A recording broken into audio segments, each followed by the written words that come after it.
ടുനെറ്റ്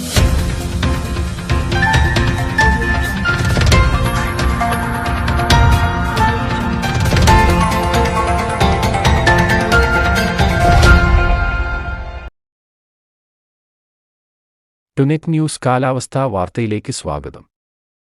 തെക്കുപടിഞ്ഞാറൻ മൺസൂൺ അഥവാ കാലവർഷം കൂടുതൽ ഭാഗങ്ങളിലേക്ക് വ്യാപിച്ചു.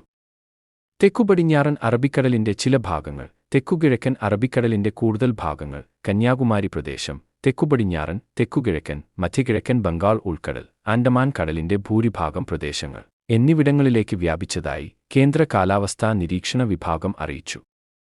അറബിക്കടലിലും ബംഗാൾ ഉൾക്കടലിലുമായി നിലവിൽ ഇരട്ട ചക്രവാതച്ചുഴി സ്ഥിതി ചെയ്യുന്നുണ്ട്. തെക്കുകിഴക്കൻ ബംഗാൾ ഉൾക്കടലിലും അതിനോട് ചേർന്നുള്ള മധ്യ ബംഗാൾ ഉൾക്കടലിലുമായാണ് ഒരു ചക്രവാതച്ചുഴി നിലനിൽക്കുന്നത്. മറ്റൊന്ന് തെക്കുപടിഞ്ഞാറൻ അറബിക്കടലിനു മുകളിലാണ് ഉള്ളത്. സംസ്ഥാനത്ത് ഇന്ന് 9 ജില്ലയിൽ ഒറ്റപ്പെട്ട ശക്തമായ മഴയ്ക്ക് സാധ്യതയുണ്ടെന്നു കേന്ദ്ര കാലാവസ്ഥാ നിരീക്ഷണ വിഭാഗം അറിയിച്ചു. ആയതിനാൽ തിരുവനന്തപുരം, ഇടുക്കി, പാലക്കാട്, മലപ്പുറം, വയനാട് ഒഴികെയുള്ള എല്ലാ ജില്ലയിലും യെല്ലോ അലർട്ട് പ്രഖ്യാപിച്ചു.